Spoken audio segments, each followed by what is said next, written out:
ಕಥೆ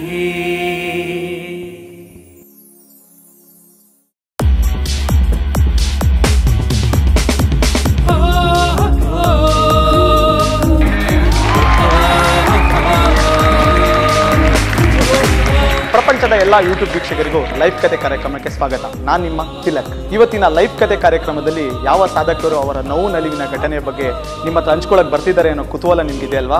ಇವ್ರನ್ನ ನೀವು ಎಷ್ಟೋ ಸಿನಿಮಾಗಳಲ್ಲೂ ಕೂಡ ನೋಡಿರ್ತೀರಾ, ನಾಟಕದಲ್ಲೂ ಕೂಡ ನೋಡಿರ್ತೀರಾ. ಇವರ ಮಾತಿಗೆ ಹೊಟ್ಟೆ ಉಣ್ಣಾಗುವಷ್ಟು ಕೂಡ ನಕ್ಕಿರ್ತೀರಾ. ನಗುವು ಸಹಜ ಧರ್ಮ, ನಗಿಸುವುದು ಪರಧರ್ಮ ಅಂತ DVG ಅವರು ಹೇಳಿದ್ದಾರೆ. ಜೀವನದ ಉದ್ದಕ್ಕೂ ನಗುವೇ ಸ್ವರ್ಗ ಅಂತ ಭಾವಿಸಿಕೊಂಡು ಎಷ್ಟೋ ಜನ ಬದುಕ್ತಿದ್ದಾರೆ. ಅವರ ನಗುವ ಮೂಲಕವನ್ನು ಕಂಡುಹಿಡಿದವರೇ ನಮ್ಮ ಹಾಸ್ಯ ಕಲಾವಿದರು. ಇವತ್ತಿನ ನಮ್ಮ ಲೈವ್ ಕತೆಗೆ ವೆಲ್ಕಮ್ ಮಾಡೋಣ ಚಲನಚಿತ್ರರಂಗದ ಖ್ಯಾತ ಹಾಸ್ಯ ಕಲಾವಿದ ಶ್ರೀಯುತ ಮಂಡ್ಯ ರಮೇಶ್ ಅವರನ್ನ.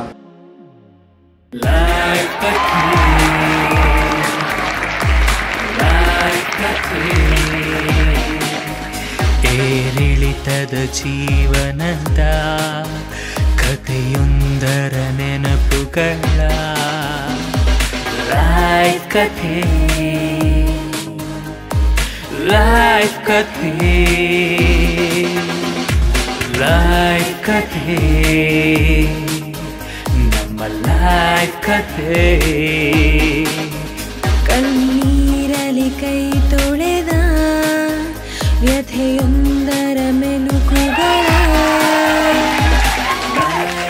1964 ಜುಲೈ 14ರಂದು ಮಂಡ್ಯ ಜಿಲ್ಲೆಯಲ್ಲಿ ಜನಿಸಿದ ಮಂಡ್ಯ ರಮೇಶ್ ಅವರು, ಅವರ ತಂದೆ ಸುಬ್ರಹ್ಮಣ್ಯಂ, ತಾಯಿ ನಾಗಲಕ್ಷ್ಮಿ.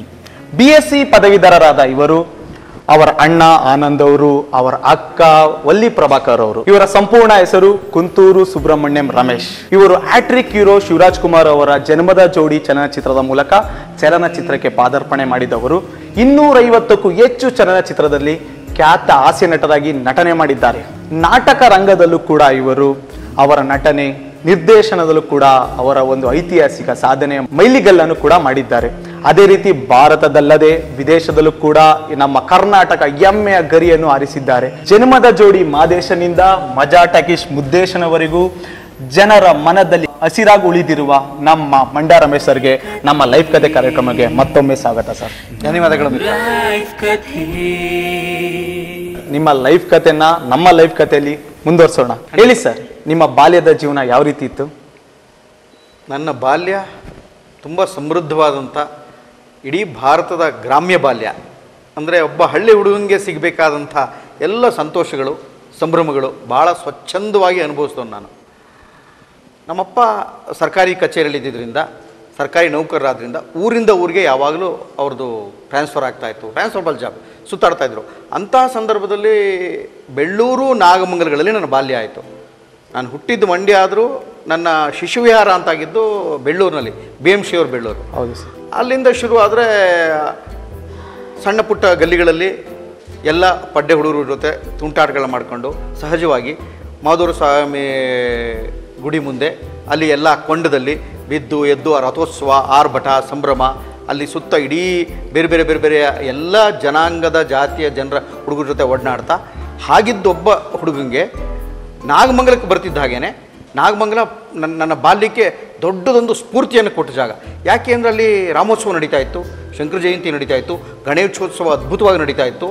ನಮ್ಮ ಎಲ್ಲ ಭಾರತೀಯ ಪರಂಪರೆಯಲ್ಲಿ ಗ್ರಾಮೀಣ ಭಾರತದಲ್ಲಿ ಏನೇನಾಗುತ್ತೆ ಅದು ಮಂಡ್ಯ ಜಿಲ್ಲೆ ಅಂತ ಒಂದು ಜಾಗದಲ್ಲಿ ಆ ಥರ ಎಲ್ಲ ಕೊಂಡ, ಆರ್ಭಟಗಳು, ಬಡಗುಡಮ್ಮನ ಜಾತ್ರೆ, ಆಮೇಲೆ ರಾಮೋತ್ಸವಗಳು ತುಂಬ ಸಮೃದ್ಧವಾಗಿ ಅದ್ಭುತವಾಗಿ ಎಲ್ಲ ಆಗ್ತಾಯಿತ್ತಲ್ಲ. ಅಂಥ ಸಂದರ್ಭದಲ್ಲಿ ಕೇಶವದೇವ್ರ ಗುಡಿ ಮುಂದೆ, ದೊಡ್ಡ ಗುಡಿ ಅಂತ ಕರಿತಾ ಇದ್ವಾ, ಕೇಶವದೇವ್ರ ಗುಡಿ ಮುಂದೆ ಬಹಳ ದೊಡ್ಡ ರಥೋತ್ಸವದ ಟೈಮಲ್ಲಿ, ಯುಗಾದಿ ಹಬ್ಬದ ಟೈಮಲ್ಲಿ, ವರ್ಷಕ್ಕೊಂದ್ಸಲಿ 2 ಸಲ ಎಲ್ಲ ಮುಂದೆ ಒಂದು ಹೊಂಡ ತೆಗೆದು ಒಂದು ಲೆಗ್ ಹಾರ್ಮೋನಿಯಂ ಪೆಟ್ಟೆ ಇಟ್ಟು ಅಲ್ಲಿ ಒಂದು 2-3 ಗಂಟೆಗಳ ಅವಧಿನಲ್ಲಿ ಒಂದು ದೊಡ್ಡದೊಂದು ಮಾಯಾ ಜಗತ್ತನ್ನು ಸೃಷ್ಟಿ ಮಾಡ್ತಾಯಿದ್ರು. ಅಂದರೆ ಬೇರೆ ಬೇರೆ ಲಾರಿಗಳಲ್ಲಿ ಎಲ್ಲ ನಾಟಕಗಳನ್ನ, ವಸ್ತುಗಳನ್ನ ತುಂಬ್ಕೊಂಬಂದು ಅಲ್ಲೆಲ್ಲ ಸೆಟ್ ಹಾಕಿ ಬಂಗಾರಿ ನರಸಿಂಹಯ್ಯಂದು ಬೇರೆ ಬೇರೆ ಬೇರೆ ಬೇರೆ ಇಂಥ ಟೈಮ್ನಲ್ಲಿ ನಾನು ಅಲ್ಲಿ ಬಾಲ್ಯದಲ್ಲಿ ಓದ್ತಾ ಇದ್ದರಿಂದ ನೋಡ್ತಾ ಇದ್ದೀನಿ. ಅಲ್ಲಿ ಸರ್ಕಾರಿ ಮಾದರಿ ಪ್ರಾಥಮಿಕ ಶಾಲೆ ಅಂತ, ಅಥವಾ ಬರೀ ಮಾದರಿ ಉನ್ನತ ಪ್ರಾಥಮಿಕ ಶಾಲೆ ಅಂತಿತ್ತು, MRN ಶಾಸ್ತ್ರಿಗಳು ಅಂತ ಅವ್ರ ಇನ್ಸ್ಟಿಟ್ಯೂಷನ್.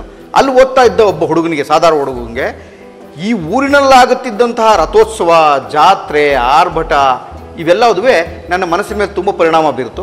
ಮತ್ತು ಅಲ್ಲಿ ಕಂಸಾಳೆ, ವೀರಗಾಸೆ, ಪಟದ ಕುಣಿತ, ಪೂಜಾ ಕುಣಿತ, ಈ ಅಲ್ಲಿ ಬಳಿರೆ ಅಂತ ಮನೆ ಮುಂದೆ ಒಂದು ಭಿಕ್ಷೆ ಬೇಡಕ್ಕೆ ಬಂದವನು ಆ ವೀರಗಾಸೆ ಅವ್ನು ಕತ್ತಿ ತೆಗೆದು ತೀರ್ತಾ ಇದ್ದಿದ್ದು, ಅವನು ವಿಭೂತಿ ಇಟ್ಕೋತಾ ಇದ್ದಿದ್ದು, ಒಂದು ಆರ್ಭಟ, ಸಂಭ್ರಮ, ಈ ಸಂತೋಷ ನನಗೆ ಕೊಡ್ತಾ ಇತ್ತು.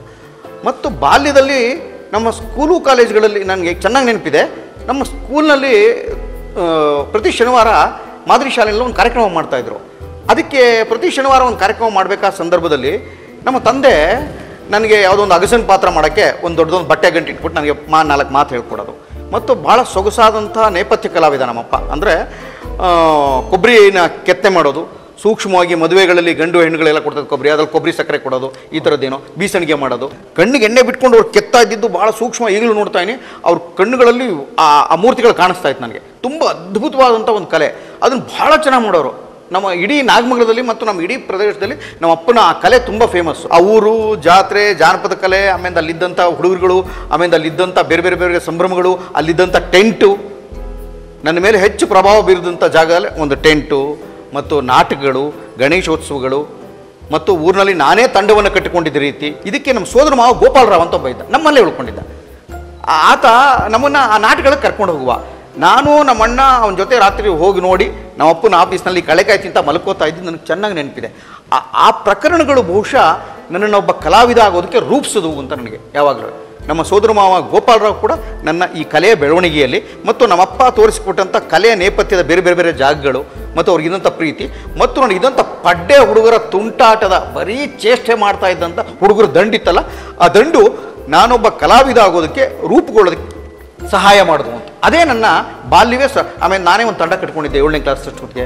ದುಡ್ಡು ಕಲೆಕ್ಟ್ ಮಾಡ್ತಾ ಇದ್ದೆ, ಒಂದು 10 ಪೈಸೆ 20 ಪೈಸೆ ಟಿಕೆಟ್ ಇಟ್ಬಿಟ್ಟು ದುಡ್ಡು ಕಲೆಕ್ಟ್ ಮಾಡ್ತಾ ಇದ್ದು. ಬಾಲ್ಯದಲ್ಲೇ ನಾನು 7ನೇ ಕ್ಲಾಸ್ನಲ್ಲಿ ಕೌರವನ ಗರ್ವಭಂಗ ಅಂತ ನಾನೇ ಕುರುಕ್ಷೇತ್ರದಿಂದ ಪ್ರೇರಿತವಾಗಿ ಒಂದು ನಾಟಕ ಬರೆದು ಆ ನಾಟಕವನ್ನು 10 ಪೈಸೆ ಟಿಕೆಟ್ ಇಟ್ಟು ಪ್ರಿಂಟ್ ಮಾಡಿ ಮಾರಿ ಅಲ್ಲಿ ನಾಟಕಗಳನ್ನ ಮಾಡಿ ಊರಿನವ್ರಿಗೆಲ್ಲ ಅಲ್ಲೆಲ್ಲ ಹಂಚ್ಕೊಂಡು ಅದರಲ್ಲೇ 50% ಏನು ಉಳಿತಲ್ಲ ದುಡ್ಡು, 20 ರೂಪಾಯಿ ಕಲೆಕ್ಟ್ ಆಗಿತ್ತು. 10 ರೂಪಾಯಿ ಕೂಡಿಟ್ಟು ಇನ್ನು 10 ರೂಪಾಯಿ ನಾವು ಹೋಗಿ ಅಲ್ಲೇ ಬಕ್ರಿ ಅಂತ ಒಂದು ಹೋಟ್ಲ್ ಇರ್ತಾ ಇತ್ತು, ನನ್ನ ಗೆಳೆಯಿಂದ ಬಂದು ಅವ್ನ ಹೋಟ್ಲಲ್ಲಿ ಊಟ ಮಾಡ್ತಾ ಇದ್ದು. ಅಂದರೆ ಆ ನಾಟಕ ಶೋ ಆಗ್ತಿತ್ತು ಬಿಡ್ತಿತ್ತು. ಅದರ ನಾಟಕ ಪಾತ್ರ ಹಂಚ್ಕೊಂಡು ಮನೆ ಮುಂದೆ ಅಲ್ಲಿ ಎಲ್ಲಿಂದೋ ಎತ್ಕೊಂಡ್ಬಂದಂಥ ಬೆಡ್ಶೀಟು, ಇನ್ನೆಲ್ಲೋ ಸಿಗ್ತಂಥ ಕುರಿ ತುಪ್ಪಟ ಉಣ್ಣೇನು ಕರಿತೀವಲ್ಲ ಅದಕ್ಕೆ ಬಣ್ಣ ಹಚ್ಕೊಂಡು ಅದಕ್ಕೆ ಅದನ್ನು ಗಡ್ಡ ಮೀಸುಗಳಾಗಿ ಅಂಟಿಸ್ಕೋತಾ ಇದ್ದು. ಚಾಕ್ ಪೀಸ್ ಪುಡಿನ ತಗೊಂಡು ಸ್ವೀಭೂತಿ ಹಂಚ್ಕೋತಾ ಇದ್ದು. ಮನೆಯಿಂದ ಅರಶಿನ ಕುಂಕುಮಾಲೆ ಎತ್ಕೊಂಡ್ಬಂದು ಇದನ್ನು ಕಟ್ಕೊಳ್ಳೋದು. ಮನೆಯಿಂದ ಒಂದೊಂದು ಮನೆಯಿಂದ ಎಲ್ಲರೂ ಸೀರೆನೋ ಲಂಗನೋ ಬ್ಲೌಸೋ ಕಾಣೆ ಆಯಿತು ಅಂದರೆ ದಮ್ದೇ ಕೈವಾಡಾಗಿರ್ತಾ ಇತ್ತು. ಹುಚ್ಚು, ನಾಟಕದ ಹುಚ್ಚು, ಎಲ್ಲ ನಾಟಕ ನೋಡ್ಕೊಂಡು ಅದು ಮಾಡಬೇಕು ಅನ್ನೋದು. ಈ ಹುಚ್ಚು ನಮಗೆ ದೊಡ್ಡದೊಂದು ರೋಮಾಂಚಿತವಾದ ಅನುಭವ ಕೊಡ್ತಾ ಇದ್ದು. ಒಟ್ಟು ಭಾರತದ ಗ್ರಾಮ್ಯ ಬಾಲ್ಯ ಒಬ್ಬ ಕಲಾವಿದರನ್ನು ರೂಪಿಸುತ್ತೆ ಅನ್ನೋಕ್ಕೆ ಮಂಡ್ಯ ರಮೇಶ್ ಒಂದು ಪುಟ್ಟ ಉದಾಹರಣೆ ಅಂತ ನಾನು ಬರುವಾಗ ಅಂದ್ಕೋತೀನಿ. ನೀವು ಬಾಲ್ಯದ ಜೀವನದಲ್ಲಿ ತುಂಟಾಟ ಮಾಡಿ ಸಿಕ್ಕಾಕೊಂಡದ್ದು, ಒಡ್ಸ್ಕೊಂಡದ್ದು ಏನಾರು ಇದೆಯಾ ಸರ್? ತುಂಟಾಟ ಮಾಡಿದ್ದು, ಸಿಕ್ಕಾಕೊಂಡಿದ್ದು, ಒಡಿಸ್ಕೊಂಡಿದ್ದಿದೆ. ಒಂದ್ಸಲಿ ನಾನು ಹೋಗಿ ಮಳೇಲಿ ನೆಂದ್ಬಿಟ್ಟೆ. ನಮ್ಮಲ್ಲಿ ಈ ಮಧ್ಯಮ ವರ್ಗ, ಕೆಳ ಮಧ್ಯಮ ವರ್ಗದಲ್ಲಿ ಮಳೇಲಿ ನೆನೆಯೋದು, ಈಜಾಡಕ್ಕೆ ಹೋಗೋದು, ಮತ್ತೊಂದೇನೋ ಮಾಡ್ತೀವಿ, ಅದಕ್ಕೆ ಅವಕಾಶ ಇರಲ್ಲ. ಹೆದರಿಕೆ, ಮಕ್ಕಳೇನೋ ಆಗ್ಬಿಡ್ತಾರೆ, ಪೋಲಿ ಬಿದ್ದೋಗ್ತಾರೆ ಅಂತ. ಆದರೂ ಮಳೇಲಿ ನೆನ್ಕೊಂಡು ಸಿಕ್ಕಾಬಿಟ್ಟೆ, ಮತ್ತು ಬಟ್ಟೆ ಎಲ್ಲ ಒದ್ದೆ ಆಗ್ಬಿಟ್ಟಿತ್ತು. ಯಾವುದೋ ಪಾಳು ಬಿದ್ದ ಮನೇಲಿ ನಾವು ಆ ಬಟ್ಟೆನ ಒಣಗಿಸ್ಬೇಕು ಅಂತಂದ್ಬಿಟ್ಟು ನಾವೆಲ್ಲರೂ ಅಲ್ಲಿದ್ದ ಹರಳೆ ಎಲ್ಲ ಸೇರಿಕೊಂಡು ಎಲ್ಲ ಎಲೆಗಳೆಲ್ಲ ಸೇರಿಸ್ಕೊಂಡು ಹಳೆ ಮರ ಎಲ್ಲ ಮುರಿದಾಕಿ ಅದಕ್ಕೊಂದು ಕಡ್ಡಿಗೀರಿ ಹಚ್ಚಿ ಆ ಬೆಂಕಿಯಲ್ಲಿ ನಾವು ಬಟ್ಟೆ ಒಣಗಿಸ್ಕೋಬೇಕು ಅಂತ ಮೇಲೆ ಬಟ್ಟೆ ಹಿಡ್ಕೊಂಡು ಹಿಂಗೆ ನಿಂತಿದ್ದು. ತಗ್ಗಂತ ಬಟ್ಟೆ ಎತ್ಕೊಂಡ್ಬಿಡ್ತು, ಸುಟ್ಟೋಯ್ತು. ನಾನು ಆ ಬಟ್ಟೆಯನ್ನು ಹಾಕ್ಕೊಂಬಂದು ಸಿಗಾಕೊಂಡ್ಬಿಡ್ತೀನಿ.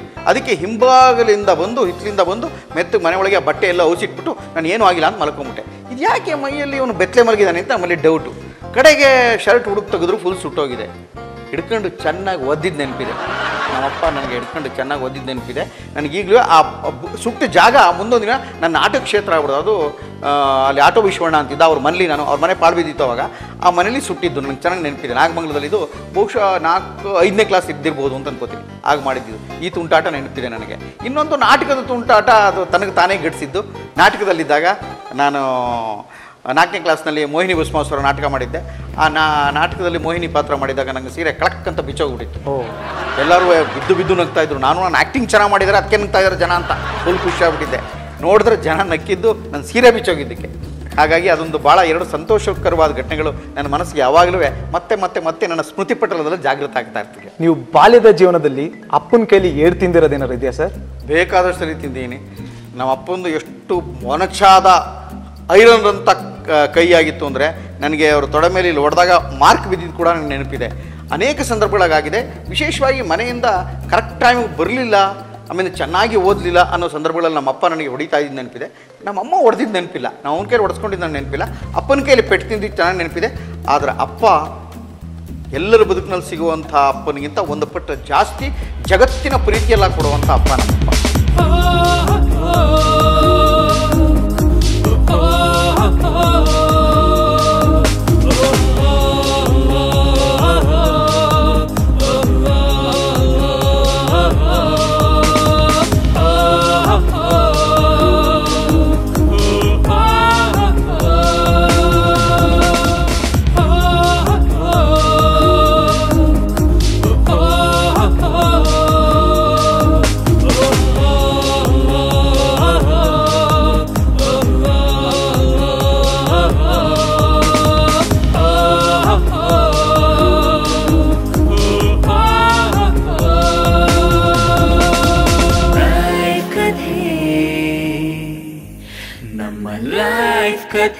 ನಮಸ್ಕಾರ ಅಪ್ಪಾಜಿ, ನಮ್ಮ ಲೈಫ್ ಕತೆ ಕಾರ್ಯಕ್ರಮಕ್ಕೆ ಸ್ವಾಗತ.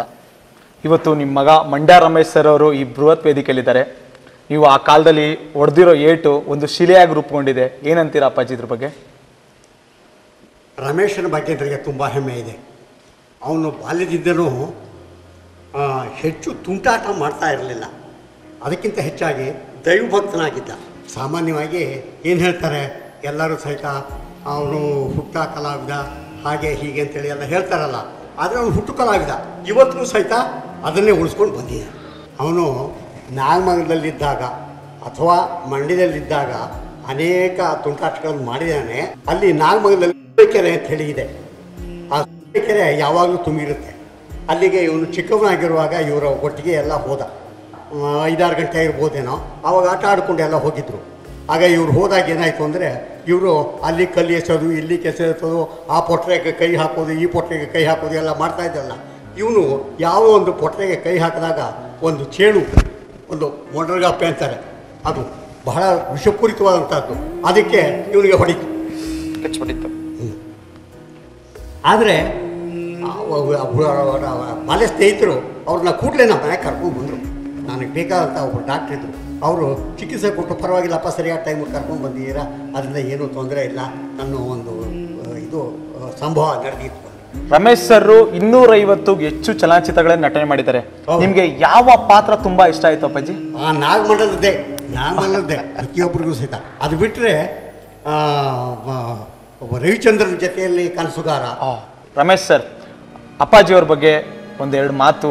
ಇಲ್ಲ, ನನಗೆ ನಮ್ಮ ಅಪ್ಪನ ಬಗ್ಗೆ ಒಂದು ಯಾವಾಗಲೂ ಕಾಡೋದು, ಎಂಥದೇ ಸಂದರ್ಭದಲ್ಲೂ 100 ಜನ 100 ಕಂಪ್ಲೇಂಟ್ ಹೇಳಿದಾಗಲೂ ನನಗಿಂತ ನಮ್ಮಣ್ಣನೇ ನಮ್ಮ ಅಪ್ಪನಿಗೆ ಒಳ್ಳೆ ಮಗ ಅಂತ ಯಾವಾಗಲೂ ಅನಿಸುತ್ತೆ.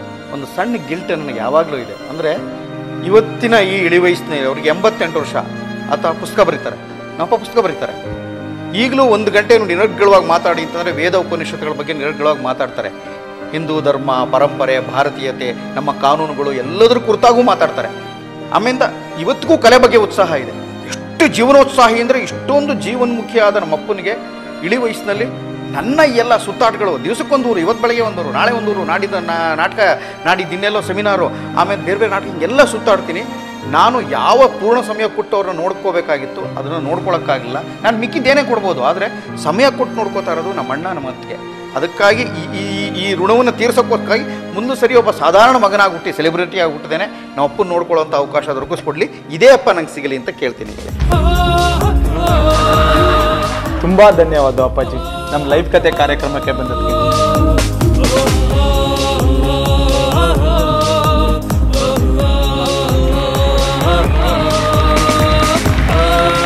ಸರ್, ಅಪ್ಪಾಜಿಯವರು ನಮ್ಮ ಶೋಕ್ ಬರ್ತಾರೆ ಅಂತ ಗೆಸ್ ಮಾಡಿದ್ರಾ?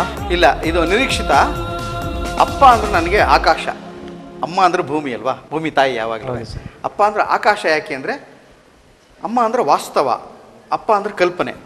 ಈ ವಾಸ್ತವ ಮತ್ತು ಕಲ್ಪನೆಗಳ ನಡುವಿನ ಬದುಕಿದೆಯಲ್ಲ, ಅದೇ ಮನುಷ್ಯನ ತುಂಬ ದೂರದವರೆಗೂ ಕರ್ಕೊಂಡು ಹೋಗುತ್ತೆ ಅಂತ ನನಗೆ ಬಲವಾದ ನಂಬಿಕೆ. ಆ ನಂಬಿಕೆ ಮೇಲೆ ಕೆಲಸ ಮಾಡ್ತಾ ಇರ್ತೀವಿ. ಅದಕ್ಕಾಗಿ ನನಗೆ ಮುಂಚಿನಿಂದಲೂ ಅಮ್ಮ ನನಗೆ ಪ್ರೀತಿ ಪಾತ್ರಳು, ನಾಗಲಕ್ಷ್ಮ ನನಗೆಲ್ಲ ಕೊಟ್ಟು, ಆಕೆ ಇಲ್ಲದಿದ್ದರೆ ನನ್ನ ಅಸ್ತಿತ್ವನೇ ಇಲ್ಲ. ಆದರೆ ಅಪ್ಪ ಯಾಕೆ ವಿಶೇಷ ಅಂತಂದರೆ ನನಗೆ ಎಲ್ಲ ಕಲೆಯ ಮೌಲ್ಯಗಳನ್ನು ಕಲಿಸಿಕೊಟ್ಟದ್ದು, ಬಹಳ ದೂರದರ್ಶಿತ್ವವನ್ನು ಕಲಿಸ್ಕೊಟ್ಟಿದ್ದು, ಬಹಳ ದೂರಕ್ಕೆ. ಇವತ್ತಿಗೂ ನಾವು ಅಪ್ಪನ ಎಷ್ಟೆಷ್ಟೋ ಅವ್ರ ಕತೆ ಬರೀತಾರೆ ಅಂದಾಗ ತಮಾಷೆ ಮಾಡ್ತೀವಿ, ರೇಗ್ತೀವಿ, ಚುಡಾಯಿಸ್ತೀವಿ, ಅವನ್ನೆಲ್ಲ ಏನೇನೋ ಮಾಡ್ತಾ ಇರ್ತೀವಿ, ನಾವು ತುಂಟಾಟ ಮಾಡ್ತಾ ಇರ್ತೀವಿ ಈಗಲೂ ಅವ್ರ ಹತ್ರ. ಆದರೆ ಅಪ್ಪನಿಗೆ ನನಗೆ ಪರ್ಯಾಯ ಇಲ್ಲ ಬದುಕಿನಲ್ಲಿ. ಅಪ್ಪನೇ. ಅದಕ್ಕಾಗಿ ಅವ್ರು ನೋಡಿದ ತಕ್ಷಣ ಒಂದು ಸಣ್ಣ ಖುಷಿ ಆಯಿತು, ಪ್ರೀತಿ ಬಂತು. ಇನ್ನೂ ಅವರಿಗೆ ನಾವು ಮಾಡಬೇಕಾದಂಥ ಕೆಲಸಗಳು ಬೇಕಾದಷ್ಟಿದೆ. ಅದು ದೇವರು ಶಕ್ತಿನ ಕರುಣಿಸ್ಕೊಡ್ಲಿ ಅಂತ ನಾನು ಹಾರೈಸ್ಕೊತೀನಿ. ನಿಮ್ಮ ಕಾಲೇಜ್ ಲೈಫ್ ಯಾವ ರೀತಿ ಸರ್? ವಂಡರ್ಫುಲ್. ಕಾಲೇಜ್ ಹುಡುಗನಾಗಿದ್ದಾಗ ನನಗೆ ಚೆನ್ನಾಗಿ ನೆನಪಿದೆ. ಒಂದೇ ಒಂದು ನಮ್ಮ ಕಾಲೇಜ್ದೊಂದು ಬೇಜಾರು ಏನು ಅಂತಂದರೆ, ನಮ್ಮದು ಡ್ರೈ ಕಾಲೇಜುಗಳಿಯಾ, government college for boys only, boys college. College ಟೈಮ್ನಲ್ಲಿ ಬರೀ ಹುಡುಗರೇ ಇದ್ದರೆ ಅದೊಂದು ಕಾಲೇಜಾಗಳಿಯ, ಹೋಗೋಕ್ಕೆ ಮನಸ್ಸು ಬರಲ್ಲ ಸರ್. ಭಾಳ ಬೇಜಾರು ಹೋಗಿತ್ತು. ತುಂಬ ನಿನ್ನಂಗೆ ಉತ್ಸಾಹ ದಷ್ಟಪುಷ್ಟವಾಗಿ ಚೆನ್ನಾಗಿತ್ತು, ನಾವು ಸ್ಟೈಲಾಗೆಲ್ಲ ಇದ್ದು ಅಂಥ ಮನುಷ್ಯರು. ಕಾಲೇಜ್ನಲ್ಲಿ ಹುಡುಗಿರೇ ಇಲ್ಲ. ಬರ್ತಾಯಿದ್ದು ಲೆಕ್ಚರ್ಸ್ಗಳು ಭಾಳ ಸೂಪರಾಗಿರ್ತಾಯಿದ್ರು. ಮೈಸೂರಿಂದ ಬರ್ತಾಯಿದ್ರು ಮಂಡ್ಯ ಗೌರ್ಮೆಂಟ್ ಕಾಲೇಜ್ಗೆ. ಆದರೂ ನಮ್ಮ ಹುಡುಗರು ಎಷ್ಟೋ ಜನ ವಿದ್ಯಾರ್ಥಿ ನೀರಿಲ್ಲ ಅನ್ನೋ ಕಾರಣಕ್ಕಾಗಿ ಕಾಲೇಜ್ ಲೆಕ್ಚರಸ್ನೇ ನೋಡ್ಬಿಟ್ಟು ಸಮಾಧಾನ ಪಡ್ಕೋತಾ ಇದ್ರು ಪಾಪ. ಆ ಥರದ್ದೊಂದು ದಿನಗಳು. ಆದರೆ ಕಾಲೇಜ್ ದಿನಗಳು ನನಗೆ ಹೆಚ್ಚು ರೋಮಾಂಚಕಾರಿ ಯಾಕೆ ಅಂದರೆ, ನಾನು ಆ ಕಾಲಕ್ಕೆ ಒಬ್ಬ ಆ್ಯಂಗ್ರಿ ಯಂಗ್ ಮ್ಯಾನ್ ಆಗಿದ್ದೆ. ಅಂದರೆ ಲಂಕೇಶ್ ಪತ್ರಿಕೆ ಓದೋಕ್ಕೆ ಶುರು ಮಾಡಿದ್ದೆ. ನನ್ನ ಒಳಗಿನ ಪ್ರಜ್ಞೆ ಜಾಗೃತವಾಗೋಕ್ಕೆ ಶುರುವಾಗಿತ್ತು.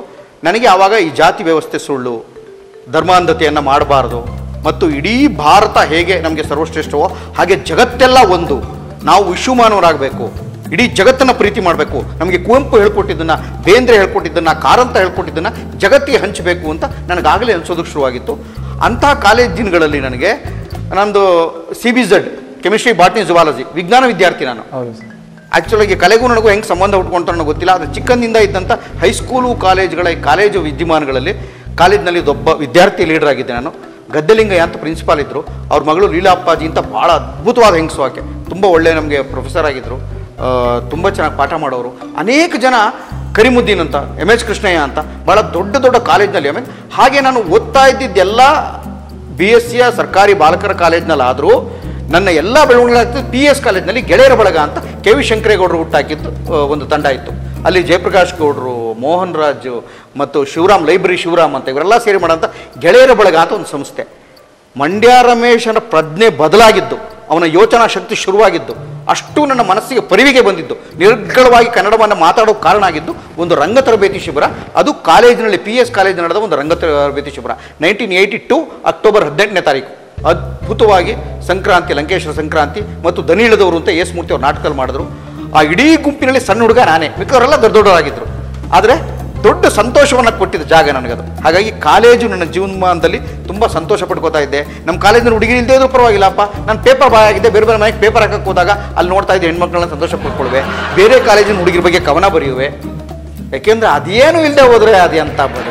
ಚಿಕ್ಕ ವಯಸ್ಸಲ್ಲೇ ಕ್ರಾಂತಿಕಾರಿ ಆಗಿಬಿಟ್ಟಿದ್ದೀರಲ್ಲ ಮರಿ ಕ್ರಾಂತಿಕಾರಿ ಸಂತೋಷವಾಗಿ ಬದುಕಿರೋ ಜೀವ ನಂದು. ಸರ್, ಕಾಲೇಜ್ ಟೈಮಲ್ಲಿ ಲವ್, ಹುಡುಗಿಂದೆ ಸುತ್ತಾಡಿರೋದು ಅವಕಾಶವೇ ಆಗ್ಲವಲ್ಲ. ಬಾಯ್ಸ್ ಕಾಲೇಜು ಎಲ್ಲಿ ಲವ್ ಬೇರೆ ಕಾಲೇಜ್ ಇರ್ತದಲ್ಲ ಸರ್, ಬೇರೆ ಕಾಲೇಜ್ನಲ್ಲಿ ಹೋಗಿ ನೋಡಿದ್ದೇ ಆಯ್ತು ಅಷ್ಟೇನೆ. ಆಮೇಲೆ ನಾನು ನೋಡಿದ್ರೆ ಲವ್ ಮಾಡೋಂಗೂ ಇಲ್ಲ ಗೆಳೆಯ. ನಿನ್ನಷ್ಟು ಚೆನ್ನಾಗಿದ್ದರೆ ನಾನು ಮಾಡ್ಬಿಡ್ತಿದ್ದೆ. ನಾನು 90% ಬಟ್ಟೆ ಚಿಕ್ಕದ್ನಲ್ಲಿ ಕಾಲೇಜ್ನಲ್ಲೆಲ್ಲ ಹಾಕಿದ್ದು ನಮ್ಮ ಅಣ್ಣಂದು ಬಟ್ಟೆ. ಅವ್ನಿಗೆ ಬಟ್ಟೆ ಶೋಕಿ ತುಂಬ ಚೆನ್ನಾಗಿರ್ತಾ ಇತ್ತು. ಪೀರಿಯಡ್ಗೆ ಒಂದು ಬಟ್ಟೆ ಹಾಕುವ, ಕಲರ್ಫುಲ್ ಆಗಿದ್ದ, ಭಾಳ ಗ್ಲಾಮರ್. ಇವತ್ತಿಗೂ ನಮ್ಮಣ್ಣ ಭಾಳ ಗ್ಲಾಮರ್ ಆಗಿದ್ದಾನೆ, ತುಂಬ ರಸಿಕ. ಅವ್ನು ಹಾಕ್ತಾ ಇದ್ದೆಲ್ಲ ಬಟ್ಟೆಗಳನ್ನು ನಾನು ಹಾಕತ್ತಿದ್ದೆ. ಅವ್ನು ಬಿಟ್ಟು ಹೋದ ಶೂಸ್ಗಳನ್ನ ನಾನು ಹಾಕತ್ತಿದ್ದೆ. ನನಗೆ ಆ ಥರ ಶೋಕಿ ಹೊರತು ನಾನೇ ಖರ್ಚು ಮಾಡಿ ತಗೊಂಡಿದ್ದು ನೆನಪಿಲ್ಲ ನನಗೆ. ನಾನೇ ಖರ್ಚು ಮಾಡಿ ತೊಗೊಂಡಿದ್ರು ಕೂಡ ಪುಸ್ತಕದ ಹುಚ್ಚಿತ್ತು ನನಗೆ. ರಂಗಭೂಮಿಗೆ ಬಿದ್ದ ಮೇಲೆ ಲವ್ ಮಾಡಿದ್ದೀನಿ. ಆಮೇಲೆ ಜಗತ್ತು ಕೂಡ ನನ್ನ ಲವ್ ಮಾಡೋದಕ್ಕೆ ಕಾರಣ ರಂಗಭೂಮಿಯನ್ನು ನಾನು ಲವ್ ಮಾಡಿದೆ ಅನ್ನೋ ಕಾರಣಕ್ಕಾಗಿ, ಪ್ರೀತಿಸಿದೆ ಅಂತ. ಹಾಗಾಗಿ ಎಲ್ಲೋ ಒಂದು ಕಡೆ ಪ್ರೀತಿಯ ಸೆಲೆ ಭದ್ರವಾಗಲಿದ್ದರೆ ಅವನ ಬದುಕು ಖಂಡಿತವಾಗಲೂ ಬೆಳಗೋಕ್ಕೆ ಸಾಧ್ಯ ಇಲ್ಲ. ಅದಕ್ಕೆ ಬೇಂದ್ರೆ ಹೇಳ್ತಾರೆ, ಸರಸ ಜನನ ವಿರಸ ಮರಣ ಸಮರಸವೇ ಜೀವನ ಅಂತ. ಭಾಳ ಅದ್ಭುತವಾದ ಮಾತದು. ಹಾಗಾಗಿ ಬದುಕು, ಸಂಬಂಧ, ಲವ್, ಮದುವೆ ಮತ್ತು ಜೀವನದಲ್ಲಿ ಹೋಗಬೇಕಾದ ದಾರಿ ಇವೆಲ್ಲದರ ಜೊತೆ ಸಮರಸವಾಗಿ ಜೀವನವಾಗಿ ಬದುಕೋದೆ ಒಂದು ದೊಡ್ಡ ಕಲೆ ಅಂತ ನಂಬ್ಕೊಂಡವನ್ನ. ನೀವು ಮದುವೆ ಆಗಿದ್ದು ಯಾವಾಗ ಸರ್? ಫಸ್ಟ್ ಟೈಮ್ ಹೆಣ್ಣು ನೋಡೋಕೆ ಹೋದಾಗ ಏನು ಘಟನೆ ಆಯಿತು ಸರ್? ಗೆಳೆಯ, ನಾನು ಮದುವೆ ಅಂತ ಆಗಿದ್ದು ಬಹುಶಃ ನೆನಪಿಲ್ಲ. ಮದುವೆ ಅಂತ ಆಗಿದ್ದು ನೆನಪಿಲ್ಲ. ಯಾಕೆ ಅಂತಂದರೆ ನಾನು ಮೊದಲನೇ ಹೆಂಡತಿ ಈಗಲೂ ನಾನು ರಂಗಭೂಮಿನೇ ಅಂತ ಅಂದ್ಕೊಂಡಿದ್ದೀನಿ. ಹಾಗಾಗಿ ಎರಡನೇ ಮದುವೆ ಅಂತ ನಾನು ಇದ್ದರೆ ಅದಾಗಿದ್ದು ನಂದು ಪ್ರೇಮ ವಿವಾಹ. ಸರ್ ನನಗೆ ಮದುವೆ ಆಗಿದ್ದು ಡೇಟೇ ಗ್ಯಾಪ್ ಇಲ್ಲ ಅಂತ ಇಲ್ಲ, ಅವ್ರಿಗೂ ಗೊತ್ತಾಗೋಗಿದೆ. ನಾನು ಅವ್ರ ಮುಂದೆನೇ ತಮಾಷೆ ಮಾಡ್ತಾ ಇರ್ತೀನಿ ಇದನ್ನ. ನನ್ನ ಹೆಂಡತಿ ಮೂಲತಃ ಶಿರ್ಸಿಯವಳು, ಸರೋಜಾ ಹೆಗಡೆ ಅಂತ, ಉತ್ತರ ಕನ್ನಡದ ಹೆಣ್ಮಗಳು. ಅಂದ್ರೆ ಮಲೆನಾಡ ಹುಡುಗಿ, ನಾನು ಬಯಲು ಸೀಮೆ ಹುಡುಗ ಈ ಕಡೆ. ನಾನು ರಂಗಾಯಣದಲ್ಲಿ ನಮ್ಮ ಸ್ನೇಹವಾಗಿ ಆಕೆಯನ್ನು ನಾನು ಪ್ರೇಮಿಸಿ ಯಾವುದೋ ಒಂದು ಆಕ್ಸಿಡೆಂಟ್ ಘಟನೆಯಿಂದ ಅವಳು ನನಗೆ ಹೆಚ್ಚು ಕ್ಲೋಸ್ ಆಗೋಕ್ಕೆ ಶುರು ಮಾಡಿದ್ಲು. ಅವಳನ್ನ ನಮ್ಮ ಮನೆಗೆ ಕರ್ಕೊಂಡೋಗಿ ತೋರಿಸೋದೊಂದು ಪದ್ಧತಿ ಇತ್ತು. ಹಾಗಾಗಿ ಅವಳನ್ನ ನಮ್ಮ ಮನೆಗೆ ಬಾ ಅಂತ ಹೇಳ್ಬಿಟ್ಟು ನಾನು ಎಲ್ಲ ವ್ಯವಸ್ಥೆ ಮಾಡಿಕೊಂಡು ಅಲ್ಲಿ ಕಾಯ್ತಾ ಇದ್ದು. ನಾವು ಹೇಳಿದ ಟೈಮಲ್ಲಿ ಅವ್ರು ಬರಲೇ ಇಲ್ಲ. ಅಕ್ಕ ತಂಗಿರು ತುಂಬ ನನಗೆ ಟೆನ್ಷನ್ ಆಗ್ಬಿಡ್ತೀವಿ, ಏನು ಬರ್ತಾರೋ ಇಲ್ವೋ ಅಂತ. ಆ ಬಂದಿದ್ದ ಗಳಿಗೆ ಮಾತ್ರ ಭಾಳ ಲೇಟಾಗಿ ಬಂದರು. ರಾಹು ಕಾಲದಲ್ಲಿ ಬಂದರು, ಬರಬಾರದ ದಿನ ಬಂದರು, ಯಾವುದೋ ಮಂಗಳವಾರ ಬಂದರು. ನನಗೆಲ್ಲ ಇವೆಲ್ಲ ಎಡವಟ್ಟುಗಳು ಯಾಕೋ ಸರಿಯಾಗಲ್ಲ ಅಂತ ಅನ್ಕೊಂಡಿದ್ದೆ. ಆದರೆ ಈಗ ಮದುವೆ ಆಗಿ 27 ವರ್ಷ ಆಗೋಯ್ತಪ್ಪ. 27 years. 27 ವರ್ಷಗಳ ಹಿಂದೆ ಆದ ಮದುವೆ ಇವತ್ತಿಗೂ ಸುಭದ್ರವಾಗಿದೆ. ಅದಕ್ಕೆ ನನಗೆ ಸಿಕ್ಕಾಪಟ್ಟೆ ಖರ್ಚು ಮಾಡಿ ಏನೋ ಮದುವೆ ಆಗ್ತಾರಲ್ಲ, ಆ ಮದುವೆಗಳ ಬಗ್ಗೆ ದೊಡ್ಡ ನಂಬಿಕೆನೇ ಇಲ್ಲ. ಯಾಕೆಂದರೆ ನನ್ನ ಮದುವೆಗೆ ನನಗೆ ಚೆನ್ನಾಗಿ ನೆನಪಿದೆ. ನಮ್ಮಪ್ಪ ನನಗೆ ಭಾಳ ಪ್ರೀತಿ ಮಾಡಿ ಅದನ್ನು ನನಗೆ ದೊಡ್ಡ ಅನುಕೂಲ ಮಾಡಿಕೊಟ್ರು. ನನಗೆ ಸರಳವಾಗಿ ವಿವಾಹ 25 ಜನ ಇದ್ದು. 25 ಜನ ಕುಕ್ಕೆ ಸುಬ್ರಹ್ಮಣ್ಯದಲ್ಲಿ ಮಧ್ಯಾಹ್ನದಿಂದ ಬೆಳಗ್ಗೆ 5:30 ಶುರುವಾದರೆ ಮಧ್ಯಾಹ್ನ 3 ಗಂಟೆ ತನಕ ಎಲ್ಲ ಶಾಸ್ತ್ರ ಸಂಪ್ರದಾಯಗಳನ್ನು ಶಾಸ್ತ್ರೋಕ್ತವಾಗಿ ಮಾಡಿ ಮುಗಿಸಿ ಸಂತೋಷದಿಂದ ಕಳಿಸ್ಕೊಟ್ರು. ಬಹುದೀರ್ಘ ಕಾಲದವರೆಗೂ ನಾವು ಇವತ್ತಿನವರೆಗೂ ಭಾಳ ನಗ್ತಾ, ಜಗಳ ಮಾಡ್ತಾ, ಸಂತೋಷಗಳು ಮಾಡ್ತಾ, ತರಲೆ ಮಾಡ್ತಾ, ಭಾಳ ಅದ್ಭುತವಾದಂಥ ರಂಗಭೂಮಿ ಮಾಡ್ತಾ ನಾನು ತುಂಬ ಶೀಘ್ರಕೋಪಿಯಾಗಿದ್ದೆ. ಮಹಾನ್ ಶಾರ್ಟ್ ಟೆಂಪರ್ ಕಣೆ, ಸಿಗ್ದವ್ರ ಮೇಲೆಲ್ಲ ರೇಗ್ಬಿಡ್ತಾ ಇದ್ದೆ. ಆದರೆ ಒಂದ್ಸಲಿ ಮದುವೆ ಆದಮೇಲೆ ಹೆಂಡತಿ ಕರ್ಕೊಂಡೇ ಹೋಗಬೇಕು ಜೊತೆಲಿ. ಅವಳು ಬಣ್ಣ ಮೆತ್ಕೊಳ್ಳೋರ್ಗೂ ಕಾಯಲೇಬೇಕಲ್ಲ, ಇನ್ನೊಬ್ಬಳ ಜೊತೆ ಹೋಗೋಕ್ಕಾಗಲ್ಲ, ನಾವು ಪಕ್ಕದ ಮನೇಲಿ ಹೊಡಿತಾರೆ. ಹಾಗಾಗಿ ನಿಧಾನವಾಗಿ ತಾಳ್ಮೆ ಬರೋಕ್ಕೆ ಶುರು ಆಯಿತು. ಅನಿವಾರ್ಯವಾಗಿ ನನ್ನ ಮಗಳು ಹುಟ್ಟಿದ ಮೇಲೆ ಮಕ್ಕಳಾದಾಗ ತಾಳ್ಮೆ ಬರುತ್ತೆ, ಹೆಂಡತಿ ಜೊತೆಲಿ ಕಾಟ ಕೊಟ್ಟಾಗ ತಾಳ್ಮೆ ಬರುತ್ತೆ. ತಾಳ್ಮೆಲ್ಲ ಕಲ್ತ್ಕೊಂಡಷ್ಟು ಮನುಷ್ಯ ದೊಡ್ಡನಾಗಕ್ಕೆ ಶುರು ಮಾಡ್ತಾನೆ. ಅದಕ್ಕೋಸ್ಕರ ಮದುವೆ ಆಗಬೇಕು ಅಂತ ಆಸೆ ಪಡ್ತೀನಿ ನಾನು ಎಲ್ಲರೂ. ಸರ್, ನಿಮ್ಮದು ಲವ್ ಮ್ಯಾರೇಜ್? ಎಸ್. ಹೆಂಗಿತ್ತು sir initial love? Initial love ಎಲ್ಲರಿಗೂ ಚೆನ್ನಾಗಿದ್ದಂಗೆ ನಂದು ಚೆನ್ನಾಗಿದ್ದಾಳೆ, ಆಕರ್ಷಕವಾಗಿತ್ತು. ಆದರೆ ಯಾವಾಗಲೂ ನಮ್ಮ ವೃತ್ತಿಯಲ್ಲಿ, ನಾಟಕ ವೃತ್ತಿಯಲ್ಲಿ ನಾಟಕದವ್ರನ್ನ ಪ್ರೇಮ ಮಾಡೋದು, ಪ್ರೀತಿ ಮಾಡೋದು ಅಂದ್ರೆ ಡೌಟು, ಏನೋ ಸಂದೇಹಗಳು, ಅನುಮಾನ, ಗೊಂದಲಗಳು ಎಲ್ಲ ಕಡೆನೂ ಇದ್ದಂಗೆ ಇರ್ತದೆ. ಆಮೇಲೆ ನನ್ನ ಮದುವೆ ಆಗ್ತೀನಿ ಅಂತ ಹೊಟ್ಟಾಗ ನಾನು ಹೆಂಡತಿಗೆ ಹಂಗೆಲ್ಲ ಆಗಬೇಡ, ಅವ್ನು ಯಾಕೆ ಆಗ್ತೀಯ, ಅವನು ನಾಟಕದವನು ಹಂಗೆ ನನಗೆ ಮಾಡಿದ ಅವ್ನು ನಾಟಕದವಳು ನೀನು ಯಾಕೆ ಆಗ್ತೀಯಾ ಅಂತ ಹಿಂಗೆಲ್ಲ ತಂದಿಕ್ಕವರು, ರೇಗ್ಸೋರು, ತಮಾಷೆ ಮಾಡೋರು, ಚುಡಾಯಿಸೋರು ಎಲ್ಲ ಇರ್ತಾಯಿದ್ರು. ಆದರೂ ಅವೆಲ್ಲದರ ನಡುವೆ ಕೂಡ ಈ ಭೂಮಿ ಮೇಲೆ ಪ್ರೇಮ ವಿವಾಹದಲ್ಲಿ ಬೇಕಾದ್ದು ಒಂದೇ, ಅರೇಂಜ್ಡ್ ಮ್ಯಾರೇಜಲ್ಲಿ ಕೂಡ ಬೇಕಾಗಿರೋದು ಒಂದೇ, ಬದುಕೋಕೆ ಬೇಕಾಗಿರೋದು ಒಂದೇ, ಅದು ನಂಬಿಕೆ. ಆ ನಂಬಿಕೆ ನಮ್ಮಲ್ಲಿತ್ತು, ಭಾಳ ಚೆನ್ನಾಗಿ ನಡ್ಕೊಂಬ. ಲವ್ ಮ್ಯಾರೇಜ್ಗೆ ನೀವು ಎಷ್ಟು ಬೇಕಾದ್ರೂ ಲವ್ ಮಾಡಿ, ಲವ್ ಮಾಡಿದವಳನ್ನೇ ಮದುವೆ ಆಗಿ ಇನ್ನೊಬ್ಬಳ ನಂಬರ್ ಇಟ್ಕೊಂಡಿರಬೇಡಿ. ನೀವು ನಾಟಕ ರಂಗಕ್ಕೆ ಪ್ರವೇಶ ಮಾಡಿದ್ದೆ ಯಾವಾಗ ಸರ್? ಫಸ್ಟ್ ನಾಟಕ ಯಾವುದು, ಯಾವ ಪಾತ್ರ? ಮೊದಲನೇದು ಟ್ಯಾಬ್ಲೋ. ನಾನು ನ್ಯಾಷನಲ್ ಸಿನಿಮಾ ಸ್ಕೂಲ್ ಮಂಡ್ಯದಲ್ಲಿದ್ದಾಗ ಬಾಲ್ಯದಲ್ಲಿ ಒಂದು ಗಾಂಧಿ ಪಾತ್ರ ಮಾಡಿದ್ದೆ. ಒಂದು ಟ್ಯಾಬ್ಲೋ, ಗಾಂಧಿ ಡ್ರೆಸ್ ಹಾಕ್ಬಿಟ್ಟು ಎಲ್ಲ ನಿಲ್ಲಿಸಿದ್ರು, ದುಡುಮ್ ಅಂತ ಲಾರಿ ಮೇಲೆ ಮುಗ್ಗರಿಸ್ಬಿದ್ದು ಜನ ಎಲ್ಲ ನಕ್ಕು, ಜನ ನನ್ನ ಆ್ಯಕ್ಟಿಂಗ್ ನೋಡ್ಬಿಟ್ಟು ನಗ್ತಾ ಇದ್ದಾರೆ ಅಂತ ನಾನೇ ಸಂಭ್ರಮಿಸ್ಕೊಂಡಿದ್ದು ನೆನಪಿದೆ. ಅದು ಮೊದಲನೇ ಪಾತ್ರ. ನಾಟಕದಲ್ಲಿ ಮೊದಲನೇ ಪಾತ್ರ 4ನೇ ಕ್ಲಾಸ್ನಲ್ಲಿ ಮೋಹಿನಿ ಭಸ್ಮಾಸುರದಲ್ಲಿ ಮಂಡ್ಯ ನಾಗಮಂಗಲದಲ್ಲಿ ಒಂದು ದೊಡ್ಡ ಕಾಲೇಜ್ ಇತ್ತು, ಸ್ಕೂಲ್ ಇತ್ತು, ಅಲ್ಲಿ ಮಾಡಲ್ ಗರ್ಲ್ಸ್ ಹೈಸ್ಕೂಲ್ ಅಂತ. ಹೈಸ್ಕೂಲ್ ಮುಂದೆ ಇದ್ದಂಥ ಒಂದು ಸ್ಟೇಜ್ನಲ್ಲಿ ಮೋಹಿನಿ ಭಸ್ಮಾಸುರದಲ್ಲಿ ಮೋಹಿನಿ ಪಾತ್ರ ಮಾಡಿದ್ದೆ. 82ರಲ್ಲಿ ನಾನು ಅಶೋಕ್ ಬಾದರ್ಜಿನಿಯವರ ಶಿಷ್ಯನಾಗಿ ರಂಗಭೂಮಿಯನ್ನು ಗಂಭೀರವಾಗಿ ಅಧ್ಯಯನ ಮಾಡೋಕ್ಕೆ ಶುರು ಮಾಡಿದಾಗ ನನಗೆ ಈಗ ಲೆಕ್ಕ ಹಾಕ್ಕೊಂಡು 36 ವರ್ಷಗಳ ಸುದೀರ್ಘವಾದ ರಂಗಭೂಮಿ ಹಿನ್ನೆಲೆ ನನ್ನ ಹತ್ರ ಇದೆ. 36 ವರ್ಷಗಳ ಕಾಲ ಗಂಭೀರ ರಂಗಭೂಮಿ. ನಾನು ಇದ್ರದ್ದು ಹೇಳ್ತಾ ಇಲ್ಲ, ಹೈಸ್ಕೂಲು ಕಾಲೇಜೆಲ್ಲ ಬಿಟ್ಟಿದ್ದೀನಿ. ನಾನು ಹೇಳ್ತಾ ಇರೋದು ಕಾಲೇಜಿಗೆ ಬಂದ ಮೇಲೆ ರಂಗಭೂಮಿಯನ್ನು ಗಂಭೀರವಾಗಿ ತೊಗೊಂಡಿದ್ದು 1982 ಅಂತ ಅನ್ಕೋತೀನಿ. ಆ ವರ್ಷ ಅಶೋಕ್ ಬಾದರ್ಜಿನಿ ನನ್ನ ಆ ಅರ್ಥದಲ್ಲಿ ಮೊದಲ ಗುರು ರಂಗಭೂಮಿಗೆ. ಅನೇಕ ಗೆಳೆಯರು ನನ್ನ ಈ ಇವತ್ತಿನ ಯಶಸ್ಸಿನ ಹಿಂದಿನ ಪಾಲುದಾರರಾಗಿ ನಿಂತಾರೆ, ಅಂದ್ರೆ ಪ್ರೀತಿ ತೋರಿಸಿದ್ದಾರೆ. ಅವರೆಲ್ಲ ತೋರಿಸಿದ ಉತ್ಸಾಹ, ಅವರೆಲ್ಲ ಕೊಟ್ಟದಂಥ ಬೆಂಬಲ ನನ್ನ ದೊಡ್ಡ ಸಪೋರ್ಟ್ ಆಗಿ ನಿಂತಿದೆ ಗೆಳೆಯ. ಚಲನಚಿತ್ರರಂಗಕ್ಕೆ ಯಾವಾಗ ಎಂಟ್ರಿ ಸರ್? ಚಲನಚಿತ್ರರಂಗ ಬಹುಶಃ 1994-95 ಮಧ್ಯೆ ಅಂತ ಅನ್ಕೋತೀನಿ. ಮೊಟ್ಟ ಮೊದಲನೇ ಚಲನಚಿತ್ರ ಜನ್ಮದ ಜೋಡಿ. ಗೋಲು ಮಂಡೆ ಜಂಗಮ ದೇವರು ಗುರುವೇ ಕ್ವಾರಣ್ಯಕ್ಕೆ ದಯ ಮಾಡವ್ರೆ, ಅಕ್ವಾರಣ್ಯ ನೀಡವ್ವ ಕೋಡುಗಲ್ಲಮ್ಮ ದೇವನಿಗೆ. ಆದರೆ ಶಿವರಾಜ್ ಕುಮಾರ್ ಜೊತೆ ನನ್ನ ಜೀವನವನ್ನು ಶುರು ಮಾಡಿದ್ದು, ನನಗಿಷ್ಟವಾದಂಥ ಡಾಕ್ಟರ್ ರಾಜ್ಕುಮಾರ್ ಅವ್ರನ್ನ ನಮಸ್ಕಾರ ಮಾಡಿ ಅವ್ರ ಜೊತೆಯಲ್ಲಿ ಹಿಂಗೆ ಶುರು ಮಾಡೋ ಅವರ ಪ್ರೊಡಕ್ಷನ್ ಅದು. ಹಾಗಾಗಿ ಅವ್ರು ಶುರು ಮಾಡೋದಲ್ಲ. ಪುನೀತ್ ರಾಜ್ಕುಮಾರ್ ಕೂಡ ಅದಕ್ಕೆ ಪಾರ್ಟ್ನರು. ಇವರೆಲ್ಲ ದೊಡ್ಡ ದೊಡ್ಡ ದಿಗ್ಗಜರ ಮಧ್ಯೆ, ನಾಗಾಭರಣ ಅಂತ ಡೈರೆಕ್ಟರ್ ಜೊತೆ, ಈ ಕಡೆ ಮುಖ್ಯಮಂತ್ರಿ ಚಂದ್ರು, ಆ ಕಡೆ ಅನೇಕ ಜನ, ಅಶೋಕ್, ಈ ಕಡೆ ಶಿವರಾಜ್ ಕುಮಾರ್, ಆ ಕಡೆ ಶಿಲ್ಪ, ದೊಡ್ಡ ಒಂದು ರಾಜಮಾರ್ಗ. ನಾನು ಹೊರಟಿದ್ದು ರಾಜಮಾರ್ಗದಲ್ಲಿ. ಎಲ್ಲೋ ಫೋಟೋ ಕೊಟ್ಬಿಟ್ಟು ಕಾಯ್ತಾ ನಿಂತ್ಕೊಳ್ಳೋದು, ಅವನ್ಯಾರೋ ಬರಲ್ಲ ಅನ್ನೋದು, no touch up, no makeup, only ರಂಗಭೂಮಿ. ನನಗೆ ಗಾಡ್ ಫಾದರ್ ಅಂತ ಏನಾಯ್ತು ರಂಗಭೂಮಿ. ರಂಗಭೂಮಿ ಹಿನ್ನೆಲೆಯಿಂದ ಅಲ್ಲಿಗೆ ಹೋಗಿದ್ದಕ್ಕೆ ಜನ್ಮದ ಜೋಡಿ ಒಂದು ದೊಡ್ಡ ಸಕ್ಸಸ್ ಅಂತ ಅನ್ಕೊಡ್ತು. ಅದು ಸೂಪರ್ ಹಿಟ್ ಆಗಿ 1 ವರ್ಷಗಳ ಕಾಲ ಹುಬ್ಬಳ್ಳಿಲಿ ಓಡಿದ್ರಿಂದ ಅದರ ಇನ್ಸ್ಪಿರೇಷನ್ ಮೇಲೆ ನಾಗಮಂಡಲದಲ್ಲಿ ಮಾಡ್ತೀರಾ ಅಂತ ಕೇಳಿದ್ರು. ನಿಮಗೆ ಗೊತ್ತಿದೆ, ನಾಗಮಂಡಲ ನನ್ನ ಜೀವಮಾನದಲ್ಲಿ ನನ್ನ ಮೈಲಿಗಲ್ಲಾಗಿ ಒಂದು ದೊಡ್ಡ ಪಾತ್ರವಾಗಿ ನಿಂತ್ಕೊಳ್ತು. ಅದು ನನ್ನ ಜೀವನವನ್ನು ಬದಲು ಮಾಡ್ತು. ಅಲ್ಲಿಂದ ಆಚೆಗೆ ಈಗ ಯಜಮಾನ 225ನೇ ಪಿಕ್ಚರು, ಅದಾದಮೇಲೆ ಒಂದು 225 ಪಿಕ್ಚರ್ ಆಗೋಗಿದೆ. 1.5-2 ವರ್ಷದಿಂದ ಶೂಟ್ ಮಾಡಿದ್ದು. ಅದಾದಮೇಲೆ ಇನ್ನೂ ತುಂಬ ಪಿಕ್ಚರ್ಗಳಾಗಿದೆ. ಮೊನ್ನೆ ಗಿಮಿಕ್ ಅಂತ ಗಣೇಶ್ ಜೊತೆ ಒಂದು ಮಾಡಿದೆ. ಈ ಸುದೀರ್ಘವಾದಂಥ ಬಹುತೇಕ ರಾಜ್ಕುಮಾರ್ ಅವರ ಬಿಟ್ಟರೆ ಅಂಬರೀಷು, ಅನಂತ್ನಾಗು, ವಿಷ್ಣುವರ್ಧನ್ನು, ಇನ್ನು ಯಾರು ಹೇಳಿದರೆ ಟಾಪ್ ದರ್ಶನ್ನು, ಸುದೀಪು, ಇನ್ನು ಯಾರು ಹೇಳ್ತೀರಪ್ಪ ನೆನಪಾಗ್ತಾ ಇಲ್ಲ. ಈಚಿನ ಎಲ್ಲ ಹುಡುಗರು ಅವರೆಲ್ಲರ ಜೊತೆನೂ ಅವ್ರ ಪಕ್ಕದಲ್ಲಿ ನಿಂತ್ಕೊಂಡು ಅಭಿನಯಿಸುವಂಥ ಒಂದು ಅವಕಾಶ ಕನ್ನಡ ಜನತೆ ನನಗೆ ಮಾಡಿಕೊಡ್ತು. ಕನ್ನಡ ಚಲನಚಿತ್ರದ ಎಲ್ಲ ಹೀರೋಗಳ ಜೊತೆ ಆಕ್ಟಿಂಗ್ ಮಾಡಿ ಹೌದು ಮಾಡಿ. ಇವತ್ತವರೆಗೂ ನಿಮಗೆ ಸಿನಿಮಾ ರಂಗದಲ್ಲಿ ನೋವು ಕೊಟ್ಟ ಘಟನೆ ಯಾವ್ದಾದ್ರು ಇದೆಯಾ ಸರ್? 100 ಇದೆ. ಆದರೆ ಒಂದನ್ನು ಮಾತ್ರ ಹೇಳ್ತೀನಿ. ವಿಶೇಷವಾಗಿ ಒಂದು ಹಬ್ಬ ಹರಿದಿನ ದಿನ ನಮ್ಮಪ್ಪ ಎಲ್ಲೂ ಹೋಗೋದು ಬೇಡ, ನಮ್ಮಲ್ಲೇ ಇರಲಿ, ಊಟಕ್ಕೆ ಬರಲಿ, ಜೊತೆಲಿ ಕುತ್ಕೊಂಡು ನಾವೆಲ್ಲ ಮಾಡಬೇಕು ಅಂತ ನಮ್ಮ ಅಪ್ಪಂಗೊಂದು ಹುಚ್ಚು. ಮಂಡ್ಯದಲ್ಲಿದ್ದರು, ಯುಗಾದಿ ಹಬ್ಬದ ದಿವಸ ನಾನು ಮನೇಲಿ ಇರಬೇಕಾಗಿತ್ತು. ಅದೊಂದು ಶೂಟಿಂಗ್ ಬಂದುಬಿಡ್ತು. ಸಾರ್ ನಿಮಗೆ ಮೇಜರ್ ರೋಲು ನೀವು ಅಂತ ಹಿಂದಿನ ದಿವಸ ಫೋನ್ ಮಾಡಿ ಭಾಳ ಬಲವಂತ ಮಾಡಿ, ಶಶಿಕುಮಾರು ನೀವು ಇಬ್ಬರು ಹೀರೋ, ನೀವು ಬರಲೇಬೇಕು ಅಂತ. ನಾನು ಯಾವನೊಬ್ಬ ಮೊನ್ನೆ ಬಂದ ಒಬ್ಬ ಪಾಡ್ಡೆ ಹುಡುಗ, ನನಗೆ ಹೀರೋ ಮಾಡ್ತಾನಲ್ಲ ಅಂತ ಖುಷಿಗೆ ನಾನು ಕಾರ್ ತಗೊಂಡು ಅಲ್ಲಿಗೆ ಸೀದಾ ಶೂಟಿಂಗ್ ಜಾಗಕ್ಕೆ ಹೋದೆ. ತುಂಬ ಯಾವುದೋ ಒಂದು ಘಾಟಿ ಸುಬ್ರಹ್ಮಣ್ಯದ ಹತ್ರ ಒಂದು ಮನೇಲಿ, ಒಂದು ತೋಟದ ಮನೇಲಿ ಶೂಟಿಂಗ್ ಅಂತ ಹೋದೆ. ಹೋಗ್ತಿದ್ದಂಗೆ ಅಲ್ಲಿ ನೋಡ್ತೀನಿ ಏನೂ ಇಲ್ಲ. ಬಟ್ ಆಮೇಲೆ ಸ್ವಲ್ಪ ಹೊತ್ತಾದ್ಮೇಲೆ ಎಲ್ಲ ಬಂದರು, ಒಂದು ಕಾರ್ ತೊಗೊಂಬಂದರು, ಒಂದು ಥರ್ಮೋಕೋಲ್ ತಂದರು, ಕ್ಯಾಮ್ರಾ ತಂದರು, ಎಲ್ಲ ಶೂಟ್ ಮಾಡಿ ಎಲ್ಲ ರಪ್ಪ ಅಂತ ಇವತ್ತಿನ ಶಾರ್ಟ್ ಫಿಲ್ಮ್ ಮೇಕರ್ಸ್ ಹಿಂಗಿದ್ದಾರೆ ಹಾಗೆ ಎಲ್ಲ ವ್ಯವಸ್ಥೆ ಮಾಡಿಬಿಟ್ಟು, ಸರ್ ನಿಮ್ಮ ಶೂಟಿಂಗು ಬನ್ನಿ ಸರ್, ಶಾರ್ಟಿಟ್ಯೂಡ್ ಓಕೆ ಅಂದರು. ನಾನು ಎಲ್ಲ ಓಡೋದು, ಸರ್ ನಮ್ಗೆ ಅಡ್ವಾನ್ಸ್ ಅಂತ ಕೊಡ್ತೀನಿ ಮಾಡಿ ಮಾತ್ರ ಸಂಜೆವರೆಗೂ ಫುಲ್ ಶೂಟಿಂಗ್ ಮಾಡಿದ್ರು. ಮಾಡ್ಬಿಟ್ಟು ನಾನು ಸರ್ ಒಂಚೂರು ಕೊಬ್ಬರಿ ಎಣ್ಣೆ ಮೇಕಪ್ ತೊಗೊಂಡ್ಬಿಡಿ, ನಿಮ್ಮ ಚೆಕ್ ರೆಡಿ ಇದೆ ಅಂದರು.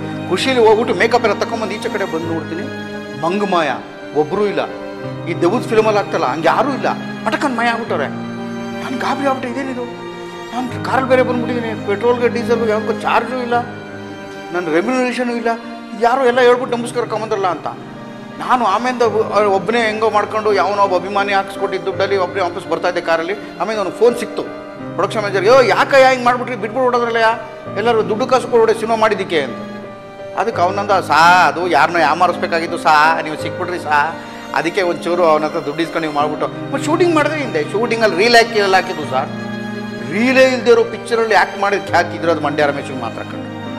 ಇದು ಮೇಲ್ನೋಟಕ್ಕೆ ತಮಾಷೆ, ಒಳಗೆ ನೋವಿನ ಸಂಗತಿ. ಅಂದರೆ ಇವತ್ತಿಗೂ ಅವ್ರ ಹತ್ರ ಹೀರೋ ಮಾಡಿಸ್ತೀನಿ, ಇವ್ರ ಹತ್ರ ಹೀರೋಯಿನ್ ಮಾಡಿಸ್ತೀನಿ ಅಂತ ದುಡ್ಡು ಕಿತ್ಕೊಂಡು ಯಾಮಾರಿಸುವಂಥ ಅನೇಕ ಟೀಮ್ಗಳನ್ನ ನೋಡ್ಬಿಟ್ಟಿದ್ದೀನಿ. ಹುಷಾರಾಗಿರಿ. ಈ ನೋವು ಹೊಸ ತಲೆಮಾರಿನ ಹುಡುಗರಿಗೆ ಭಾಳ ತೊಂದರೆ ಕೊಡುತ್ತೆ, ಆಗದಾಗಿ ನೋಡ್ಕೊಳ್ಳಿ ಅಂತ ನನ್ನ ಮಾತು. ನನಗೆ ಯಾರು ಅಭಿಮಾನಿಗಳ ಪ್ರೀತಿಯಿಂದ ಕಾರಿಗೆ ಪೆಟ್ರೋಲ್ ಹಾಕಿಸ್ಕೊಡದೇ ಇದ್ದರೆ ನಾನು ಅವ್ರಲ್ಲಿ ಉಳ್ಕೊಂಡ್ಬಿಡ್ಬೇಕಾಗಿತ್ತು, ಅಲ್ಲೆಲ್ಲ ಹೋಟೆಲ್ ಪಾತ್ರೆ ತೊಳಿಬೇಕಾಗಿತ್ತು. ಎಷ್ಟು ಕಷ್ಟದ ಜೀವನ. ಅನುಭವ ಅಂತ ಜೀವನದಲ್ಲಿ ಎಲ್ಲವನ್ನೂ ತಗೋಬೋದು, ಆದ್ರೆ ಮುಂದಕ್ಕೆ ಹೋಗೋದು ಬೇಡವೇ?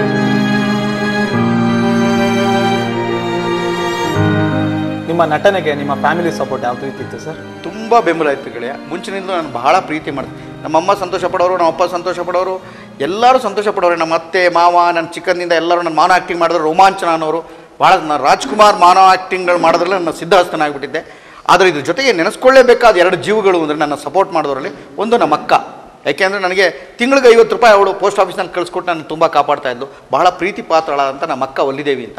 ಇನ್ನೊಂದು, ನಾನು ಚಿಕ್ಕಂದಿಂದ ಇಲ್ಲಿವರೆಗೂ ಏನೇ ಮಾಡಿದ್ರು ನನಗೆ ಸನ್ಮಾನ ಮಾಡ್ತಾ, ನನಗೆ ಪದವಿ ಪುರಸ್ಕಾರಗಳು ಕೊಡಿಸ್ತಾ, ನನ್ನ ಜೊತೆ ಯಾವಾಗಲೂ ಒಳ್ಳೇದಾಗಲಿ ನನ್ನ ತಮ್ಮಂಗೆ ಅಂತ ಹಾರೈಸಿದಂಥ ನಮ್ಮ ಅಣ್ಣ ಅನಂತ್ ಕುಮಾರ್. ಅವನು ಈಗಲೂ ಸಿ ಕೈ ಚಂದ್ರು ಅವ್ರ ಹತ್ರ ಕೆಲಸ ಮಾಡ್ತಾನೆ. ಎಲ್ಲಿದ್ದಾರೆ ಸರ್ ಆನಂದಣ್ಣ ಇವಾಗ? ಈಗ ಸದ್ಯಕ್ಕೆ ಯಾವುದೊಂದು ಶೂಟಿಂಗು ಮಾಡ್ತಾನೆ. ಯಾಕೆಂದ್ರೆ ಅವನು ಸಿನಿಮಾಗಳಲ್ಲಿ, ಟಿವಿಗಳಲ್ಲಿ ನೋಡಿ ಸರ್ ಶೂಟಿಂಗ್ ಇದೆನಾ?